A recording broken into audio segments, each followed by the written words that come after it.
Awesome. Yeah. So Alan recently did a TEDx talk, and he's a life coach, and he's a life coach certifier. So if that's something that's interesting to you, he can also engage that as well. So I met Alan at an Olathe Chamber of Commerce event. I don't even remember, was it Mahaffey or where were we at the first time? He I don't was at a remember furniture anymore. store. Oh yeah. Furniture Mall of Kansas. Yes, that's right.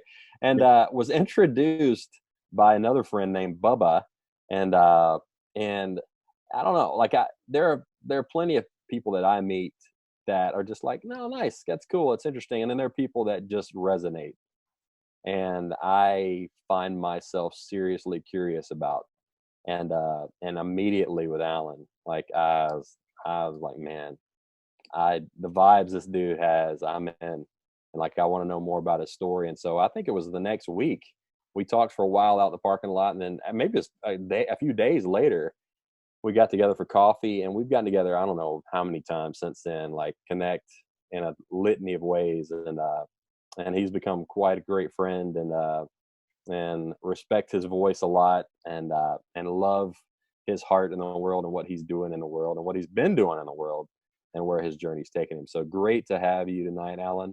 And it's all you, man. All right, appreciate the introduction, and first things first, I am so grateful and honored to be here. I've given a lot of speeches before. Like you said, I gave a TED Talk some time ago. They call me Alan Little with the little motivation. I'm here with the little motivation because the lot of motivation lives within you.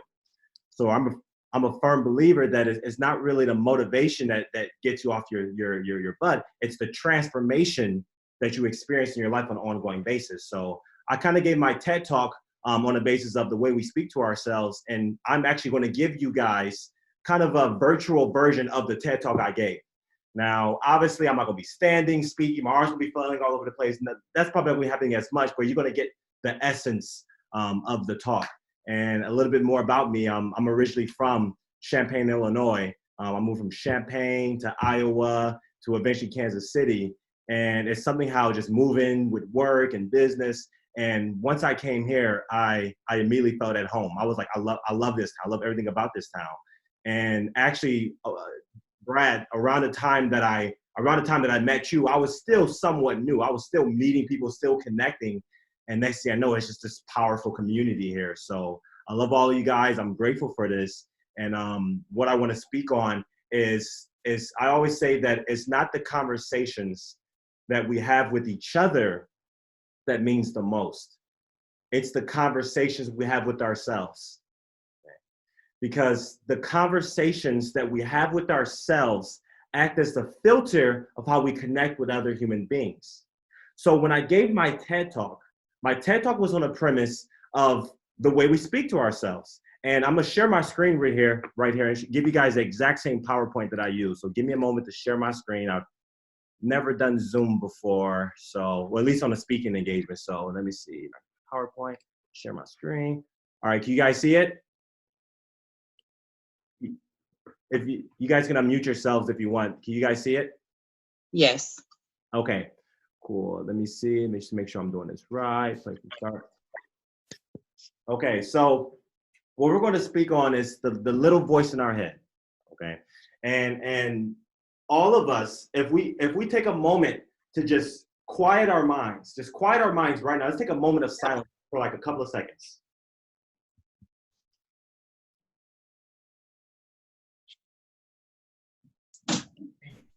You guys hear that? There's a little voice that's always chatting in our head. You know, there's a little voice. We're always speaking to ourselves. Consider the possibility that when people talk to you, most of us, we're not listening. We're not listening to the person. We're listening to what we're saying to ourselves about what the person is saying. So therefore, we're not listening, we're evaluating everything. And think of it as like a filter.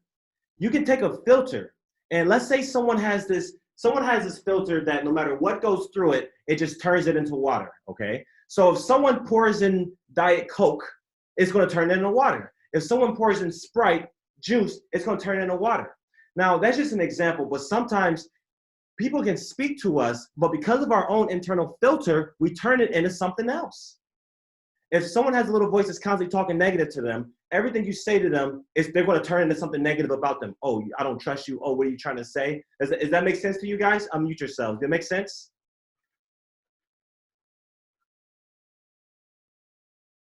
Checking if you guys are with me. Yeah, that makes sense. I'm with you. Agreed. Okay. Just making sure. I'm just, because like I said, I've never done this before, so I want to make sure that everything's cordial. So the little voice in our head, and it's important to know that when it comes to the little voice creates a bubble reality. Okay? So as you can see right there, there's a little bubble right there. And the thing about the bubble reality is that everybody lives inside of a bubble reality. Okay? Everybody lives inside of a bubble reality. Everyone lives in a bubble reality of their own creating.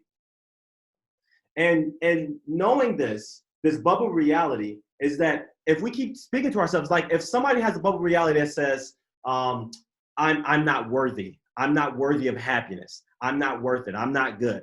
They're going to manifest events that's going to reaffirm what they already believe about themselves.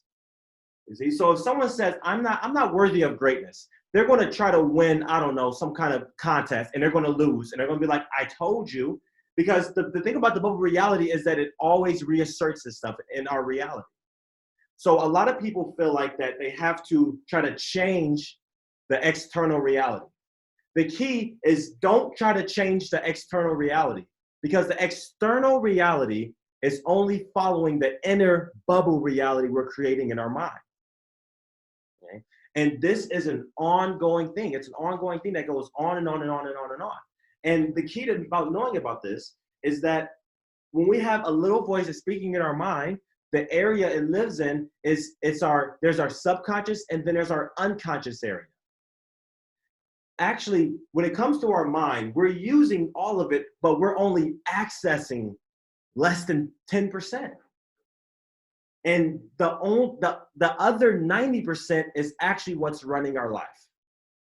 So many of us have habits. So many of us have different anxieties, fears, pains that lives in the area of our mind that we don't even know it's there. We don't even know where it comes from. It's just running the show.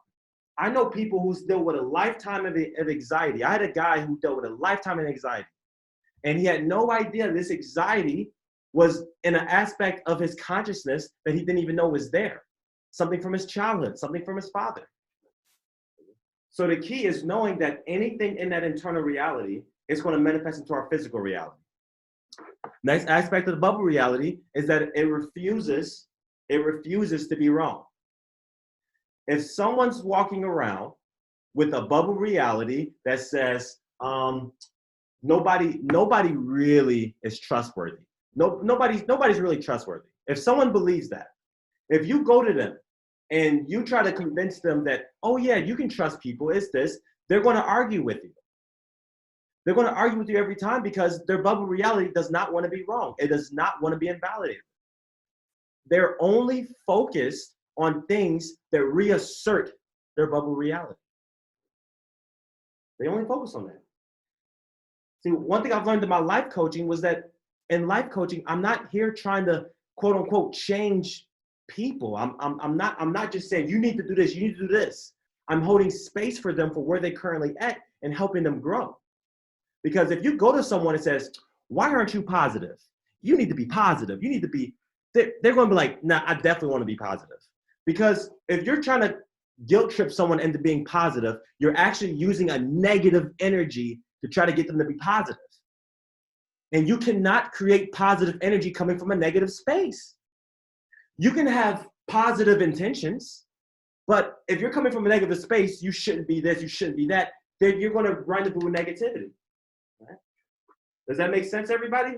Somebody unmute themselves and confirm. Yes. Okay, thank you, Tiffany. Next aspect is the bubble reality will only allow people who fits into their bubble reality. We can use relationships, for example. If we have a girl, and this girl has, let's say she has a bubble reality that no matter what, all men They just want to get something out of her. They just want to use her for money. They just want to use her for her resources. They don't really love her. They just love what she's worth or whatever it is. Okay, all men are this way.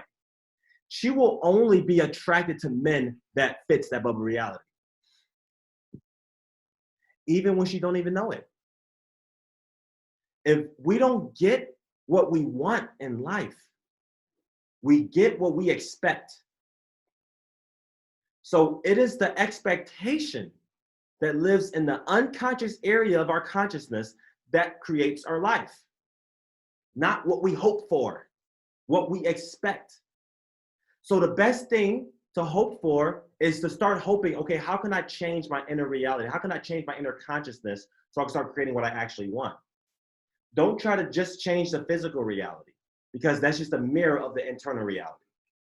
And so the next aspect is it's important to know the birth of the little voice that lives in our head. Because everything has a birth, everything has a source.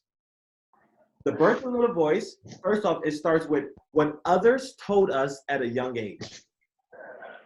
If you can unmute yourself, whoever that is. Let's see.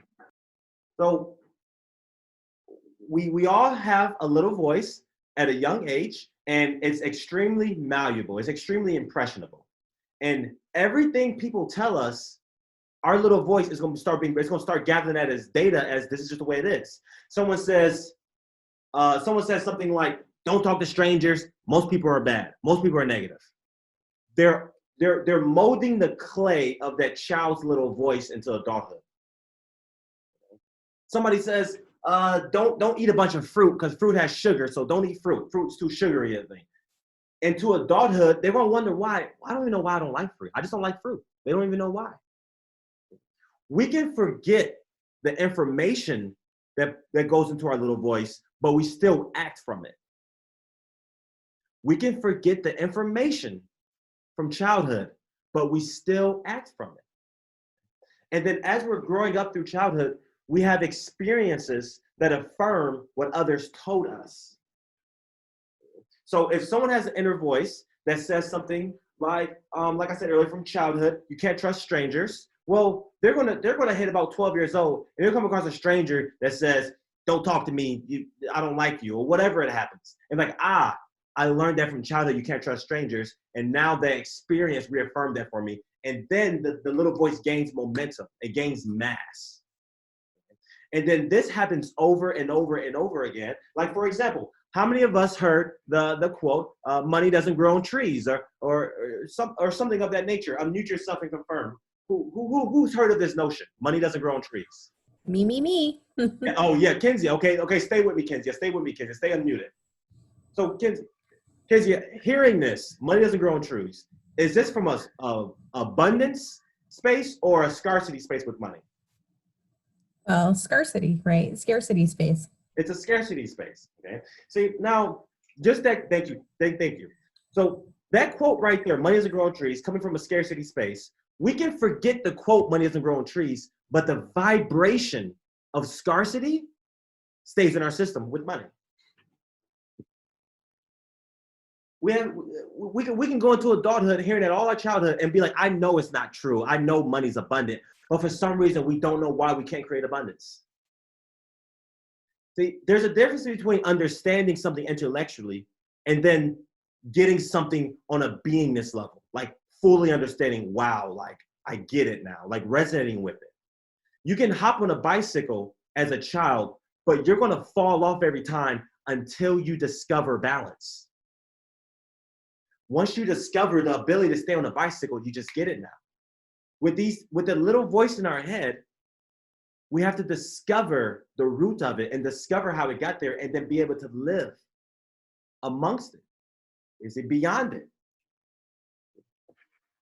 As we're a child, we match and model the people we look up to. Unfortunately, a lot of us as children, look up to people that, let's just say that I don't want to call them bad people, but they probably weren't the best role models to look up to. I mean, my grandfather, I love him to death. When it comes to being a man, he's phenomenal. When it comes to finances, he's phenomenal. When it comes to just being an overall citizen, he's phenomenal. But his world outlook is, hey, the world's going to hell. The devil rules this world. We're all doomed. He was a little bit of a doomsday person. And me as a child, I matched and modeled everything. I'm like, okay, be a good man. Okay, take care of my family, but also the world's going to be set on fire in a couple of years. And I lived in this. I lived in this for years. I lived in this. I just assumed that, hey, what's the use? Because the world's ending anyway. And in case any of you wondering, no, I have not talked to my grandfather over these last 3-4 weeks. I texted him, hey, you okay? But because right now he's probably going crazy. But at the same time, though, we create these heroes as children. And when we create these heroes and they're not resonant with who we truly are, we actually become the villain. And that villain is you being inauthentic to who you truly are. That's my idea of a villain. If someone says, I want to be a positive lover in the world, but yet they're going around behaving in the opposite way, then they're living like a villain, because the villain is the opposite of who they choose to be. So it's important to know the master plan of the little voice. Okay, everything about the little voice, it has a master plan. Anyone want to take a shot in the dark at what's the master plan of the little voice? Who wants to guess? Somebody guess.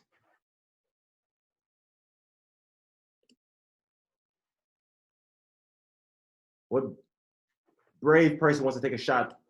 To keep you safe. Okay, one person. Josh. Hey, how's it going, Josh? Person said. All right, to keep you safe. Any other guesses? Any other guesses? I'm right. What's that? I'm right. Wonder why? No, I'm right. My voice is right. Your voice is right. Oh, I'm right. Yeah, the little voice wants to be like, I'm right. I'm always right. Raise your hand if you know somebody like that. That they could not be wrong. You could be telling them that, hey, today's Wednesday, and they will fight you like it's Friday, and you know it's Wednesday. It is Wednesday. They will wait till Friday and then be like, I told you it was Friday. They'll wait to that. One more guess. The master plan of the little voice.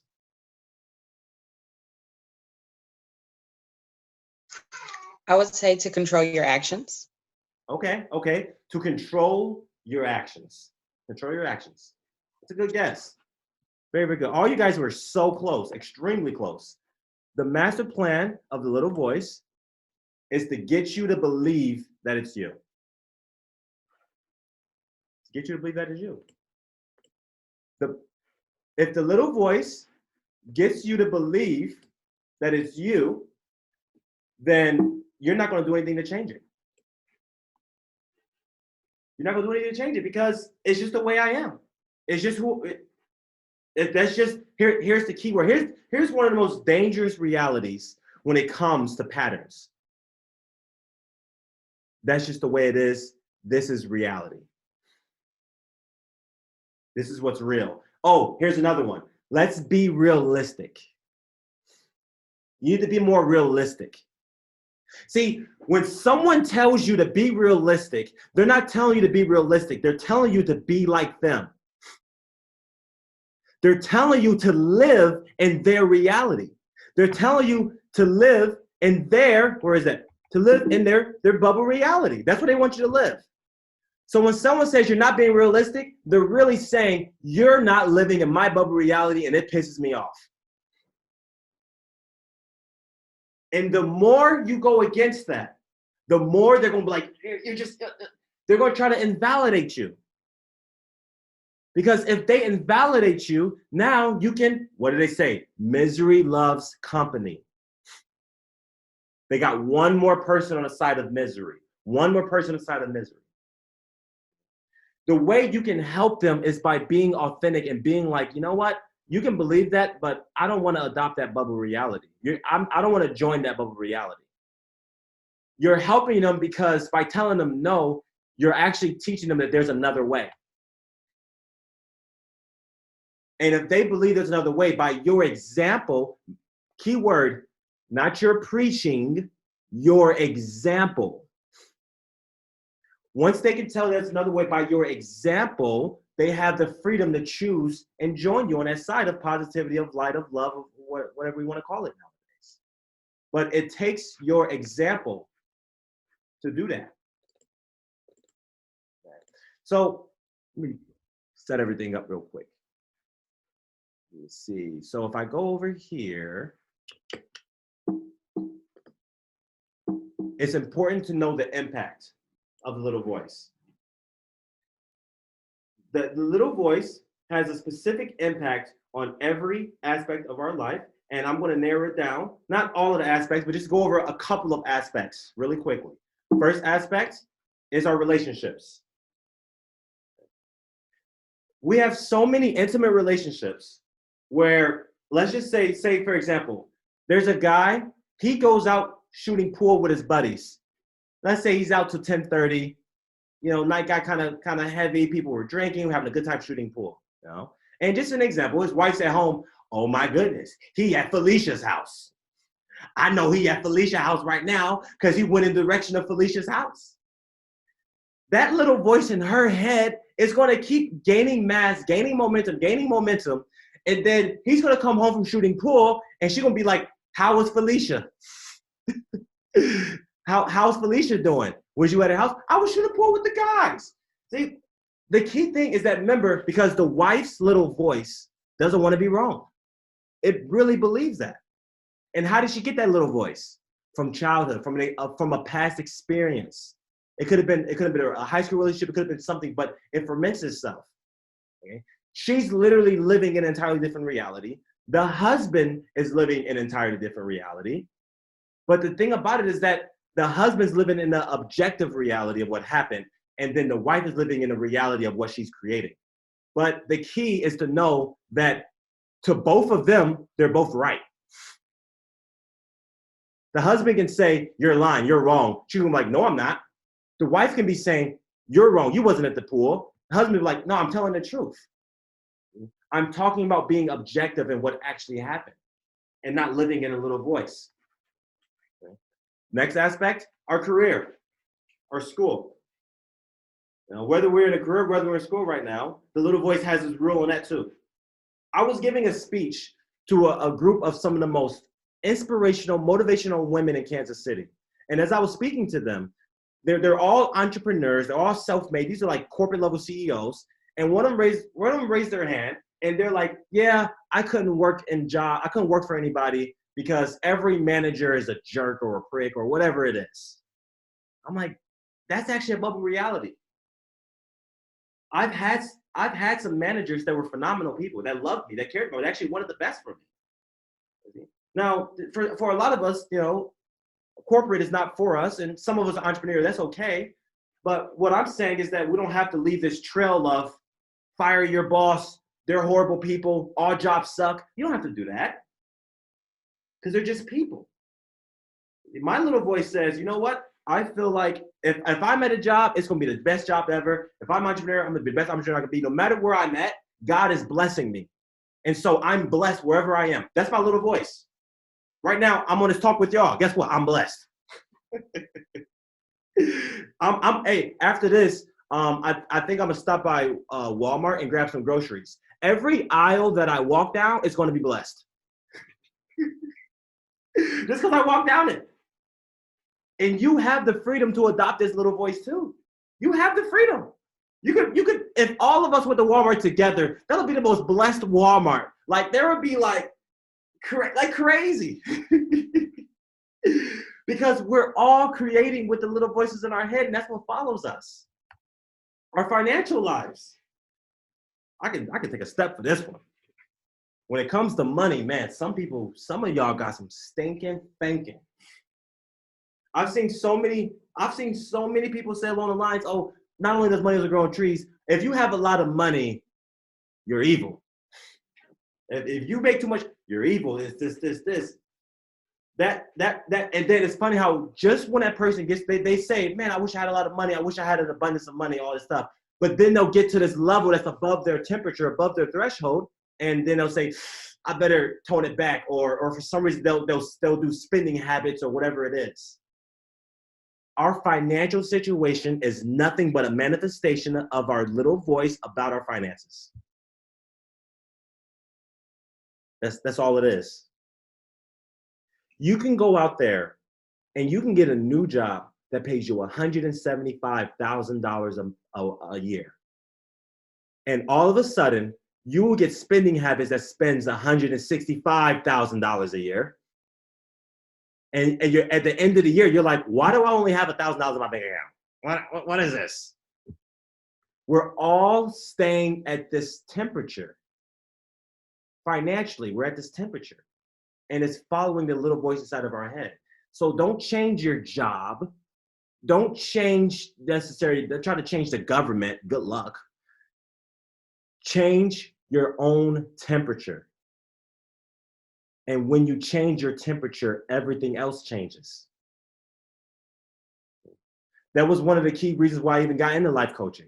Because after I went through my certifications and accreditations and all of that good stuff, I was like, how can I help people change their temperature in every aspect of their life?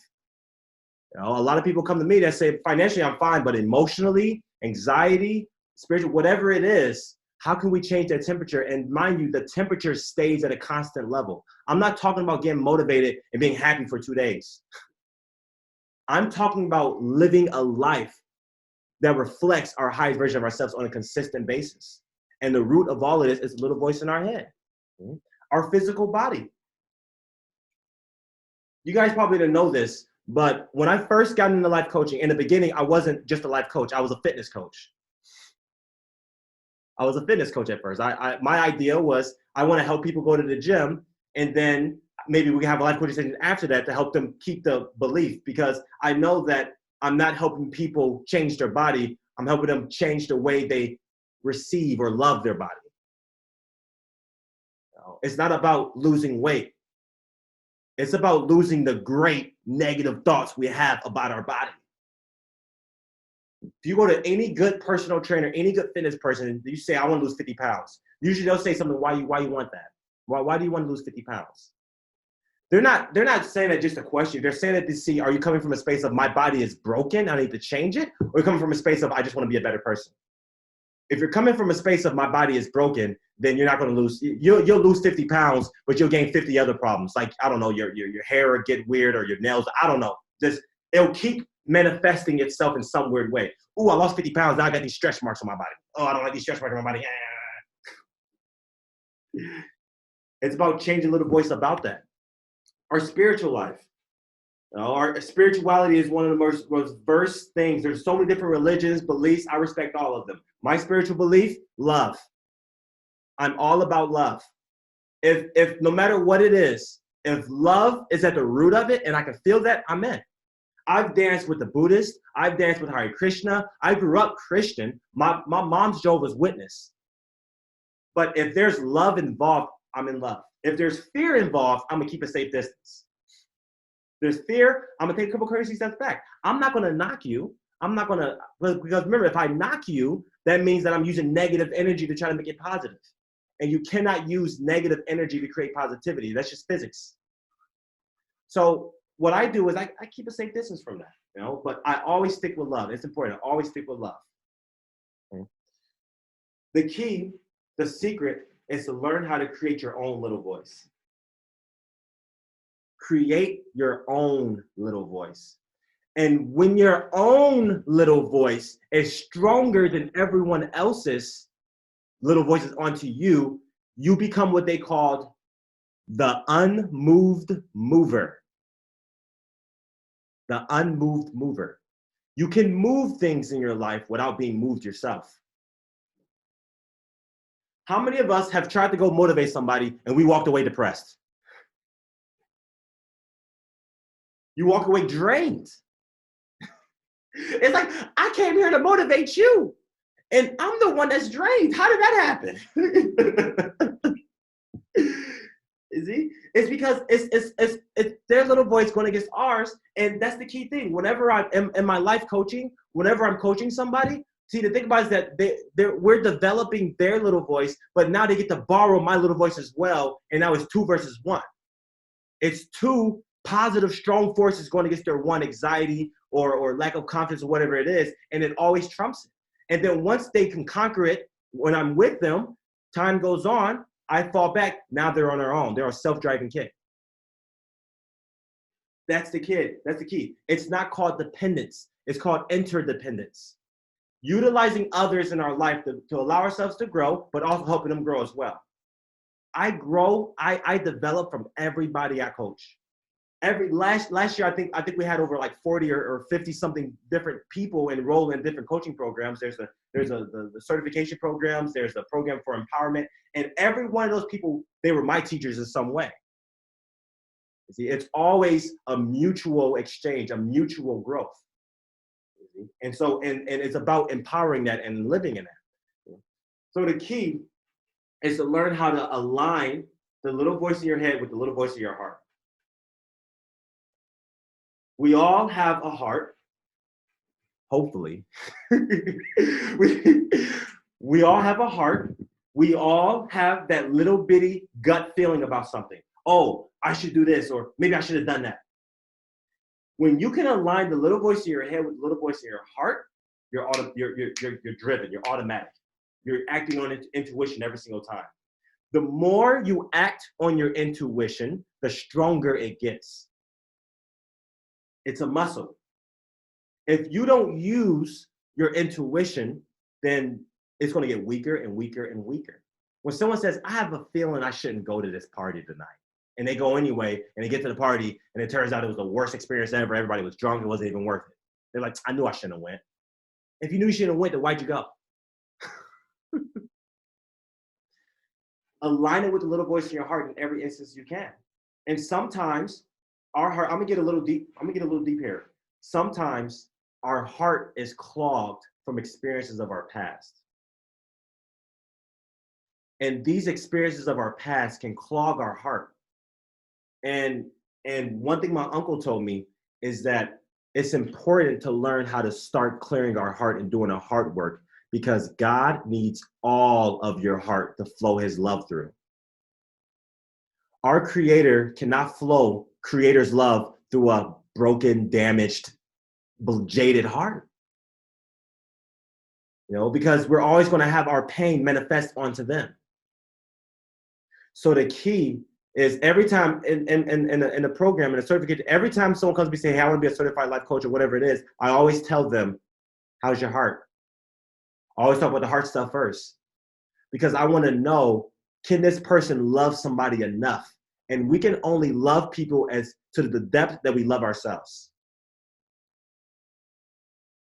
The depth that we love ourselves is the exact mirror reflection of how deep we can love someone else. That's the deep of all of it.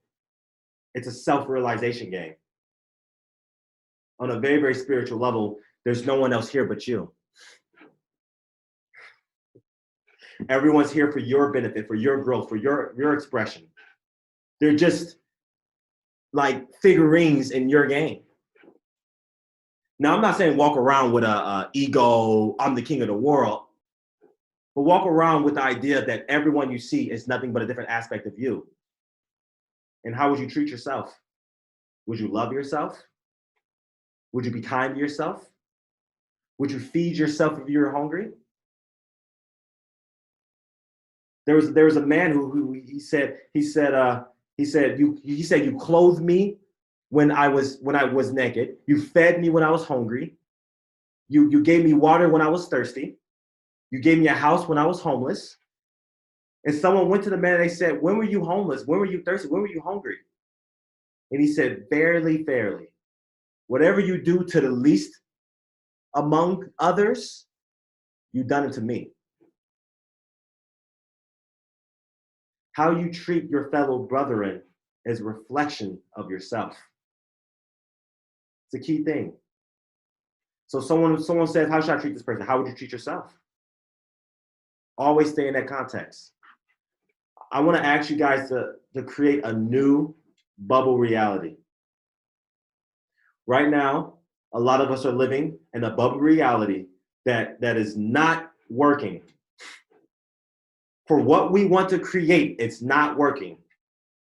I'm not saying it's good or bad morally. I'm saying if you want to live a life of peace, of empowerment, of being your best self, then living in a bubble reality that the world is going to hell is not going to work. Because you're going to feel like you're fighting against a lost cause. If you want to live a life of happiness, fulfillment, connection with others, having relationships in your life, believing that you're unworthy of that does not work. It's just science. It's just physics. It just doesn't work. And so in creating this new bubble reality, that's when we actually change the experiences on a consistent level. Remember, when I'm talking about the whole motivation, I'm not talking about just a good week.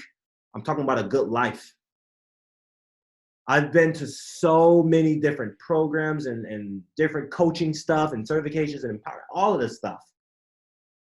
But at the same time, though, until I got it within my soul, until I got it within me, until I changed my inner bubble reality from childhood, nothing in my life really changed. If we want to change the world, change ourselves. I mean, Michael Jackson said it beautifully. He said, I'm starting with the man in the mirror. Raise your hand if you know that song. Raise your hand if you want me to sing it a little bit. Oh God. Okay, I did not say. Okay, I'll give y'all a little note. No, he said, okay, he said, gonna make a change for once in my life. Gonna feel real good. Gonna take a second. Gonna take it right.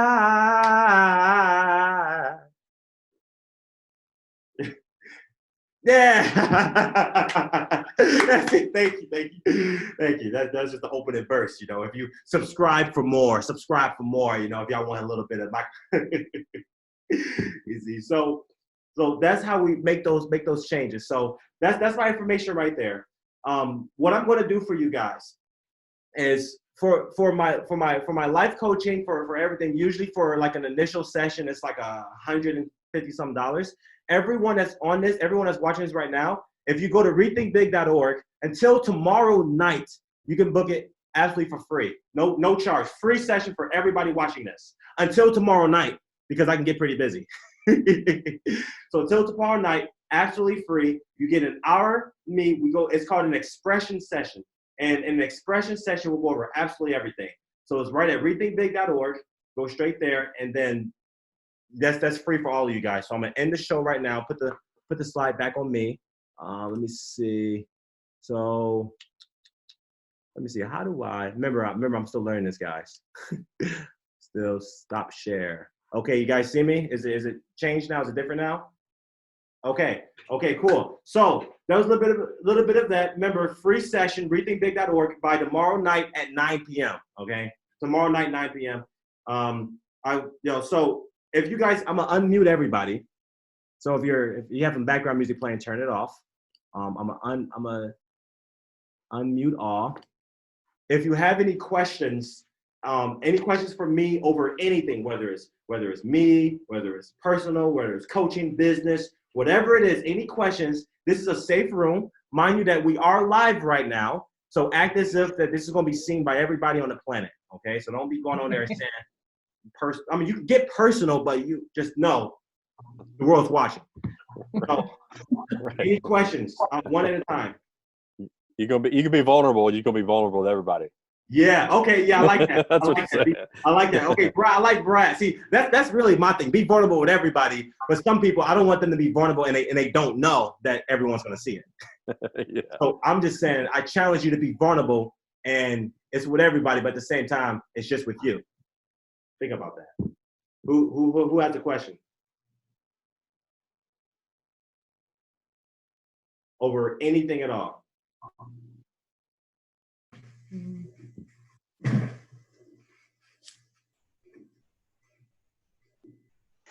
Okay, I'm going to ask a question.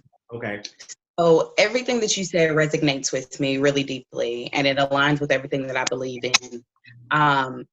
So as I've been doing my own healing, and I've been working through understanding myself on the deeper levels, and also opening back up my heart, as you stated. I feel like I've been like opening up pieces of my heart at a time. Is that normal, or is there like a recipe to do a big bang and like open it all up in order to let things flow again? Because I feel like it's been happening like slowly, but I feel like I'm headed in that direction.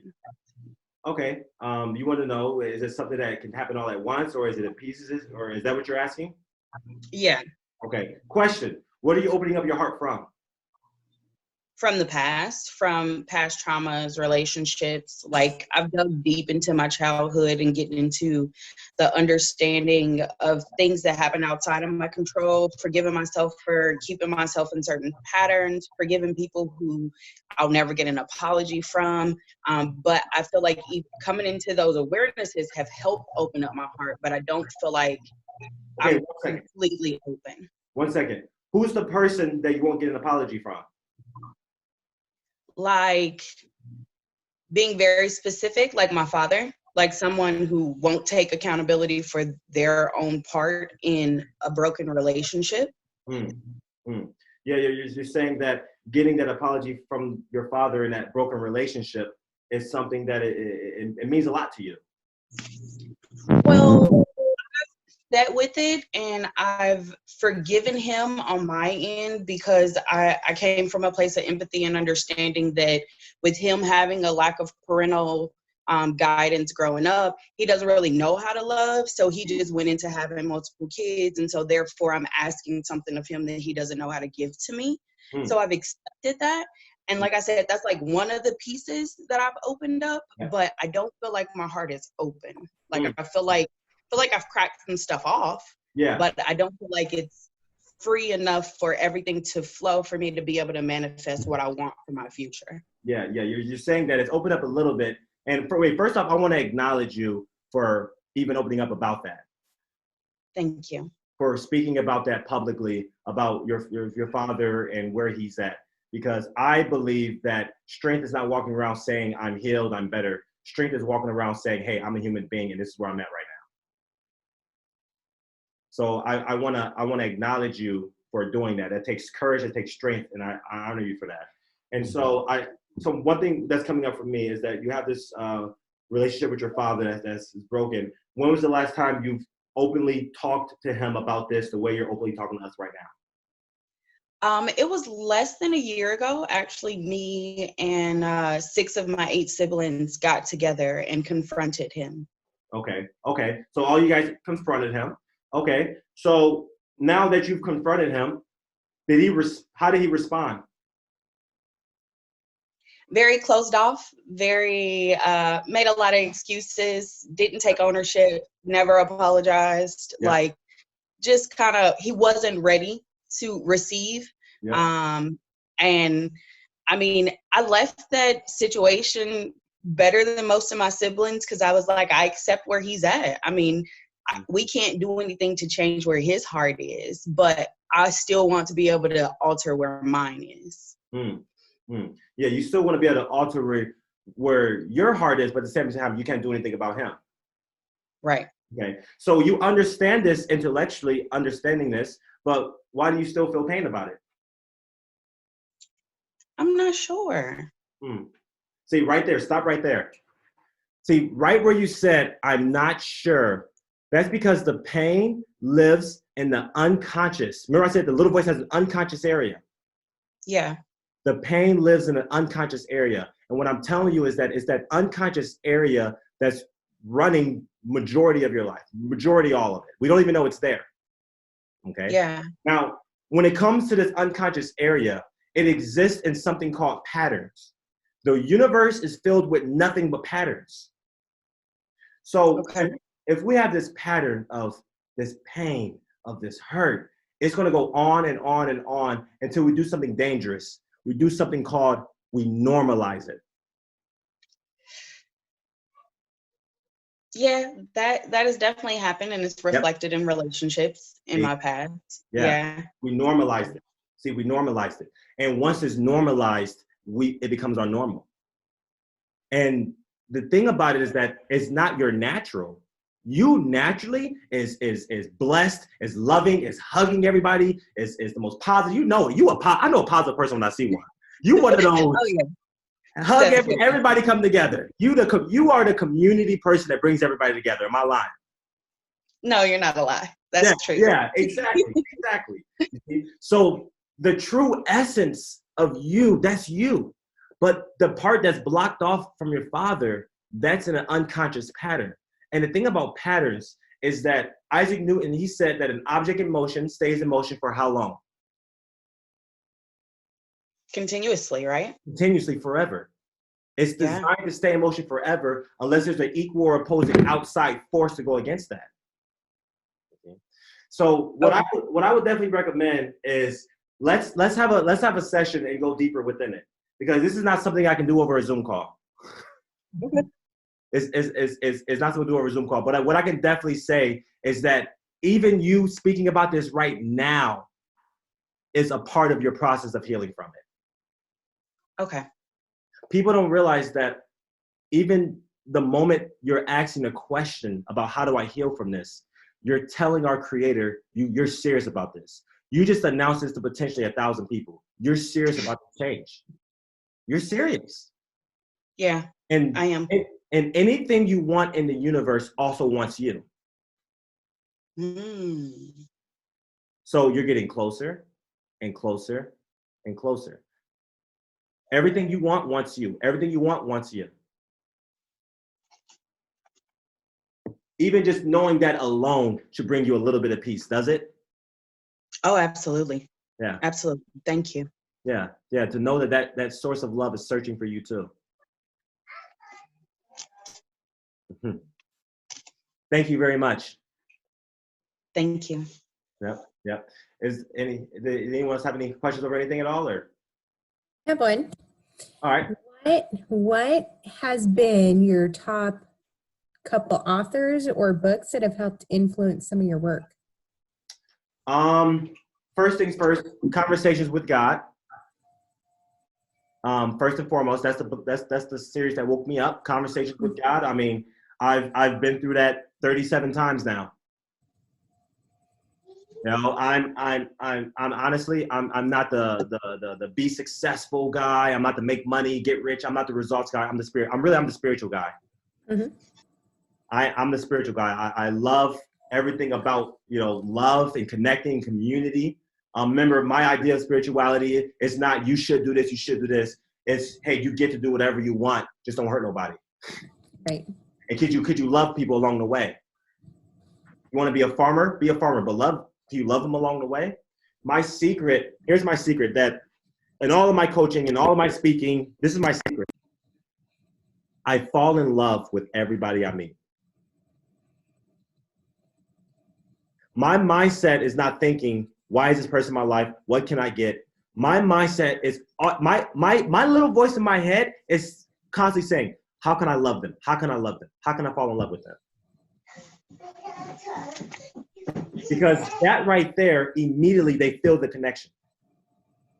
They're like, I don't know why. Like, I just like you. I'm like, yeah, because I love you.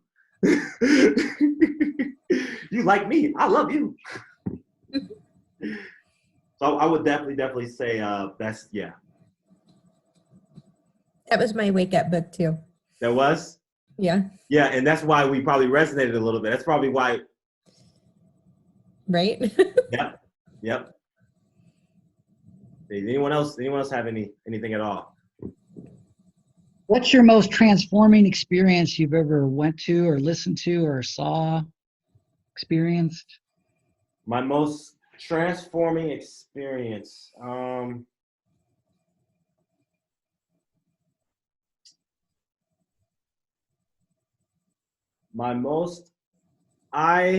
I held on to a lot of guilt because I didn't graduate college. I had honor roll middle school, half of high school, high honors, and I didn't graduate college. It just didn't resonate with me, and I thought I let my dad down because he was really hoping for me, and it was last year I had a conversation with him, I said, just so you know that, I told you that I was this college scholar, but I feel like I breached my integrity with you. I feel like I let you down. And he heard me, and it was his words of like, son, look at what you've done with your life. Look at what you're doing. And he said that had you gone to college, son, at least for you, I don't feel like God would have done as much with you because you was going to college for me and not for you. And having that conversation with him, he then went on to say, I dropped out of college too. I failed all of that too. And that was our first conversation where we talked as like boys versus father son. And I would say that right there was at least one of my recent heart-changing things, because it's not, it's not the successes, it's not the limelights, it's the heart things that I remember. It's the heart things. And I didn't realize how guilty, how shameful I felt that I didn't go to, college and finish, and with my dad and my mom, and the fact that they accepted me for me, and I went to a different type of education. I went to the School of Metaphysics.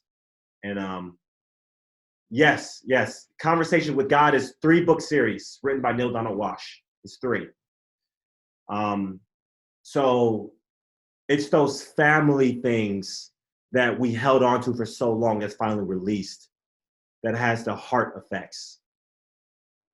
It's a lot of the stuff a lot of you guys don't realize that you have so much possibility of transformation by just having those conversations that needs to be had with your family. Those conversations with your family that needs to be had, and they need to be had, and you're constantly avoiding it, those are the ones that I've experienced change our lives the most. From my experience. That was a good question. Thank you. Thanks, Alan. Yep. Got time for one more question over anything. One more.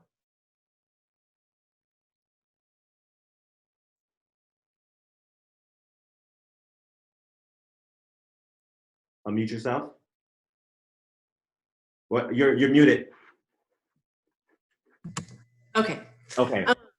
As a leader, can you give me just kind of one nugget that you wish all leaders would remember? What would be in your mind, one of the most important things for leaders to remember? You're not here to create followers. You're here to create other leaders. The greatest leader is the leader that's created the most leaders. Wait 1 second, my battery's low. Give me a second. Okay. Battery, okay, it's charged now. So when it comes to leaders, actually 2 things. You don't become a leader to create more followers. You create a leader to become leaders. But here's the thing. You can only lead people to the frequency that you've, in a sense, passed yourself. So if someone comes in and says, I want to create CEOs, you better be a CEO yourself. Some people come to me and they say, I want to be a life coach. I see that you have a life coach certification. I want that. How can I help people be happy? I'm like, are you happy? Right. Are you happy? Right. Because if you ain't, because that's what I do. If they try to come to me for the life coaching certification, so many people, I'm like, we need to start with your own life coaching package first. Then we can start certifying, helping others. Okay. So don't become a leader just to say, well, I'm a leader, I'm this and this, this. You don't need to tell people you're a leader. Other people will just call you one. That's the key. Let the other people brag about you more than you brag about yourself. Right. Thank you. No problem. One last thing about the whole leaders. Yeah. Keep The going. last thing I'm gonna say is this is all my opinion. My opinion, okay? The true leader is nothing but the best follower of a higher power. Of a higher power, whatever they call it. It's the best follower of a love-based higher power. In my opinion, those are the best leaders. They're up to some world-changing stuff when they believe in something that's greater than all of this.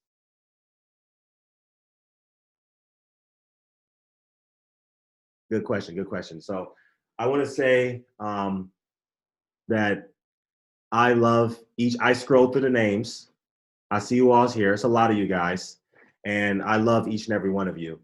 And I am extremely humbled that you guys took time out of your night. And I know that I was going to say you guys can be anywhere, but you actually kind of can't right now. I mean, so it's like I kind of, yeah, I can't. Captive audience. Yeah, I kind of got a captive audience. Yeah. But at the same time, you guys are absolutely amazing, and I love each and every one of you guys. And all I would ask is that you guys really go out there and do your best to make a difference. You know, make a difference on other people's lives. I mean, so many people come to me and they say, "But Alan, I'm already happy. What if I'm already motivated? What if I'm already positive?" I'm like, "Okay, cool. How many other people have you helped be positive today? How many others have you helped?" You see, that's the thing. I like to live in a pretty, go like best I can be state. And I feel complete within myself, but my mission is not complete into this planet. It's truly shifted. Now is the time for world peace. For all of you guys that's in Kansas City, right now, we can shift this city. We can shift this city for a positive light. If every one of us just tomorrow just took the time to call somebody we knew that we hadn't talked to in a while and just say, "Hey, I just want to let you know that I think about you and you're amazing. I just want to wish you an awesome day." You have no idea what thoughts they were having right before you called them. That phone call could have been the phone call before the last of their phone calls. You don't know where they're at in their life. A lot of people wear a mask.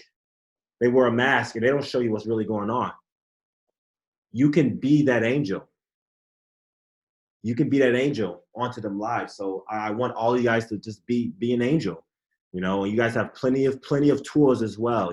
Whether that's an angel in singing, dancing, whatever it is, do your passion and baby, just be an angel. In absolutely any way you can. And I know I had one person on here as well, but you guys, if you book it by tomorrow night, free session with me. I mean, some of y'all, you guys just call just to have a positive conversation with me. I don't care. just really utilize all of your tools, utilize all of your resources, stay positive, stay your best version, stay blessed. I'm Alan Little with the Little Motivation. Thanks for having me. Thanks, Alan. Thank you. Thank Great you. job, man. Thank you, Alan. Great job. Thank you. Awesome. Thank you. Awesome. Thank you. Is there anybody that had anything to say to closing, or I'm about to end the meeting? So anybody had any closing thing to say? Yeah. Thanks for speaking tonight, brother. Thanks for sharing tonight, dude. And glad everybody jumped in, and hope you sleep well tonight. Best better believe I will be sleeping well tonight. I just bought a new condo. I got a huge, nice little bed. It's like Tempur-Pedic type of bed. So I'm about to sleep good. I'm about to eat good. All right. And remember, I'm about to go to grocery shopping, and every aisle that I go down is blessed. Every aisle that you go down is blessed. Don't touch anything. Yeah. So with that being said, Alan Little with a Little Motivation out. Fine.